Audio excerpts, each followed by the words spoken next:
Salut les NK. On se retrouve cette fois-ci pour faire le point sur différentes techniques d'attaque de nos TH9. Je profite de la dernière guerre des clans qui a été victorieuse, bravo les NK, pour vous en présenter 4. Comme elle se la pète. Et on commence avec les PK. Sur cette guerre, Max Rator, qui était le numéro 18 de notre pool, a tapé le numéro 14 en plus 4 et la perf grâce au PK. Pour commencer son attaque, Max va sortir le CDC, un molosse de lave, rien de bien terrible dans le CDC. Par contre, c'est très lent à tuer, il va le tanker avec un de ses golems qui n'aura absolument aucun dégât et finira par avoir le molosse avec une rangée de sorciers derrière qu'il avait prévu de toute façon pour nettoyer. Okay. Il pose sa reine qui finit de nettoyer le côté.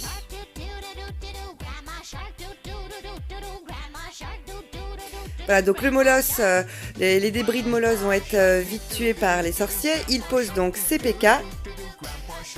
Alors les PK qui là pour le coup vont faire un peu le tour. Donc il attend pour poser les autres pour que les PK se divisent en groupes. Et vous verrez, c'est très important sur cette attaque parce que ce sont des unités très lentes. Donc là on en a 2 qui vont sur le côté avec les sorciers. Et les autres qui vont rentrer. De l'autre côté, il a posé son roi qui finit de déblayer. Bon, le géant qui était en supplément dans le CDC va pas servir à grand chose. C'est-à-dire qu'il va quand même tanker le mortier et empêcher la reine de se prendre le mortier. Voilà. Et donc là, il va rapidement finir son attaque. Un grand bravo à toi, Max, parce que personnellement, les PK, je les gère pas du tout. Allez, et on passe maintenant au Go Mobile. Donc premier Go Mobile proposé par Ice Soul. Ça fait jamais que 5 fois que je recommence entre les rires de mon bien-aimé à côté. Donc il va poser ses 2 golems pour tanker les premières défenses et les sorciers derrière pour nettoyer le côté. Il pose les casse-briques pour faire rentrer les unités dans le village, tuer le héros et attraper le CDC. Donc une fois ça de fait, la reine qui finit de nettoyer, là vous voyez le double canon, va s'occuper d'une des 3 anti-aériennes qui étaient posées au centre du village. Voilà, donc il pose ses boulistes qui continuent leur chemin de l'autre côté du village, ce qui est une très bonne chose finalement. Et il va donc poser ses 2 molosses de lave qui vont directement aller sur les anti-aériennes. Et les ballons derrière en horloge. Donc là, le souci, c'est qu'il va poser un groupe de ballons face au souffleur. Donc toujours bien vérifier vers où va souffler le souffleur. Et les Archix, bon mais là il n'y en avait pas. Voilà, et donc Ice va facilement fermer son village. GG à toi.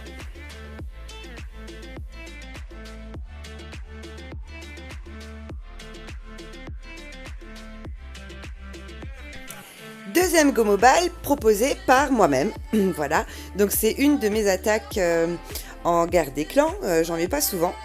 Voilà, donc là je vais tanker, je vais faire une grosse erreur avec mes golems, c'est-à-dire que je vais les poser l'un à côté de l'autre, pensant avoir, j'ai mis ce clic, je pensais que j'avais des sorciers, non, c'était mes golems qui sont sortis.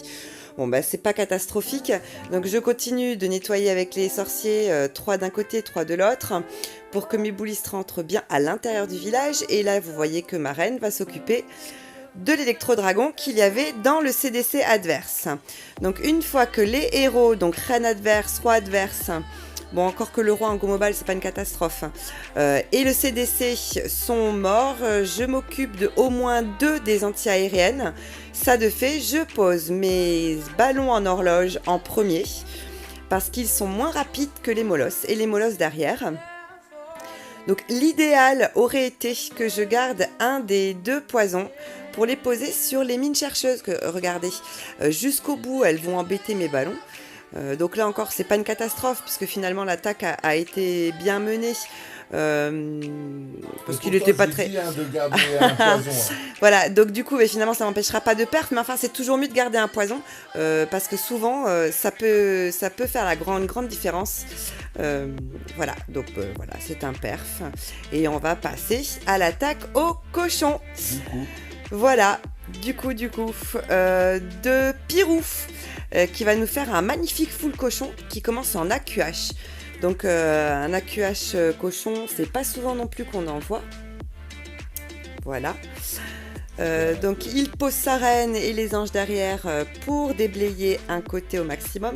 D'un côté, alors de part et d'autre, de ce côté où il a posé sa reine, il y a un bébé dragon et de l'autre côté un groupe de sorciers avec un roi qui finit donc de bien nettoyer l'extérieur du village et les premières défenses. Donc là, le CDC est sorti, il s'est séparé en deux,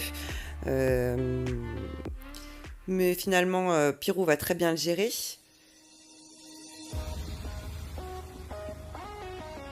Voilà, donc il va prendre vraiment le temps de bien nettoyer le maximum avec sa reine avant de poser ses cochons. Donc là, on voit que le bébé dragon est pas trop embêté en haut, il continue son petit chemin, et finalement, il va nettoyer tout le haut du village. Voilà, donc il pose en 2 ou 3 groupes de cochons, des cochons dans son CDC aussi, voilà.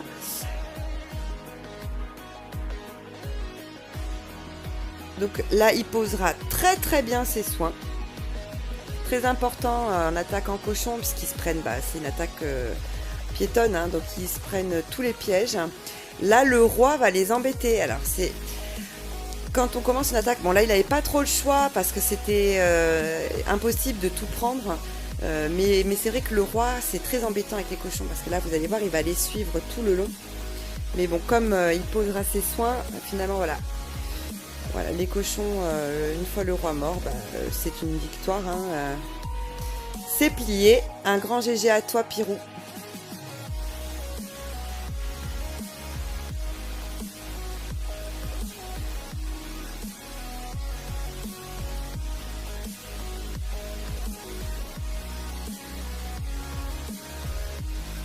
Voilà, et on passe à la compo avec des sorcières. Alors, c'est les troupes préférées de Izu. Ah tiens, justement, on retrouve notre douce Izu qui va donc taper aux sorcières et aux sorciers. C'est un go Vivi. Donc, elle pose des golems pour tanker les premières défenses. Là, le CDC est de suite sorti, c'est royal. Donc, elle va dégommer direct le CDC. Elle pose bien un sort de saut au centre pour que la reine, le roi...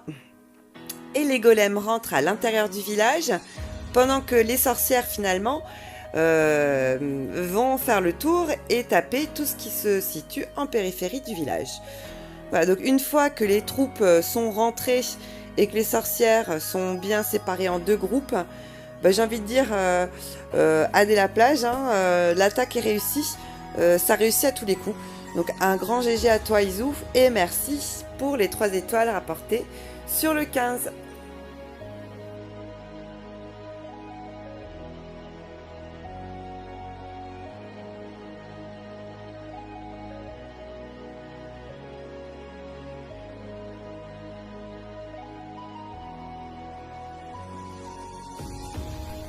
Allez, attaque de The Lord en sorcière toujours.